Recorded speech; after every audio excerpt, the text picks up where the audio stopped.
Hello बच्चों। यहाँ लिखा है solid cylinder C and a hollow pipe P of same diameter are in contact.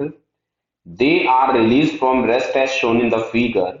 On a long inclined plane, cylinder C and P rolls without slipping. Determine the clear gap between them after t is equals to 2 root 3 seconds. Clear है? तो सबसे पहले समझो, यहाँ जो हम लोगों के पास एक्सेलरेशन होता है किसी भी रोलिंग ऑब्जेक्ट का रफ इंक्लाइन प्लेन पे, जहां प्योर रोलिंग अगर हो रही होती है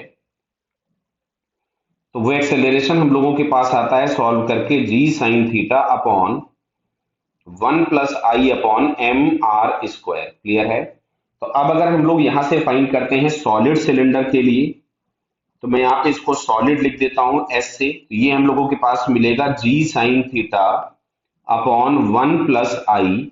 सिलेंडर का अगर हम आई लिखेंगे सॉलिड सिलेंडर का, तो ये मिलेगा mr²/2 और यहां से आ गया mr²। तो फाइनली हम लोगों के पास ये मिलता है जी साइन थीटा अपॉन 1 + 1/2 मतलब आएगा 3/2। तो 3 नीचे रह जाएगा, ये 2 ऊपर चला गया। क्लियर है? अच्छा, अगर मैं हॉलो सिलेंडर की बात करता हूं या पाइप की बात करता हूं जिसको इसने पी लिख रखा है, तो इसके लिए हम लोगों को मिलेगा यहां से g sine theta upon 1 + hollow cylinder का मोमेंट ऑफ इनर्शिया होगा mr²। तो ये mr²। तो फाइनली आपके पास यहां से आपको मिलता है जी साइन थीटा/2। क्लियर? अब देखो, यहां से अगर हम लोग लिखें तो इनिशियली दोनों कांटेक्ट में थे, मतलब इनिशियल रिलेटिव वेलोसिटी दोनों की जीरो थी। अब अगर मैं यहाँ पर रिलेटिव एक्सेलरेशन की फाइन बात करूं, तो जो रिलेटिव एक्सेलरेशन होगा वो हम लोगों के पास हो जाएगा acceleration of solid cylinder minus hollow cylinder. तो यहां से हम लोगों ने जी साइन थीटा तो कॉमन निकाल दिया, जी साइन थीटा कॉमन आ गया। अब हम लोगों के पास यहां से आ रहा है 2/3 माइनस ऑफ 1/2।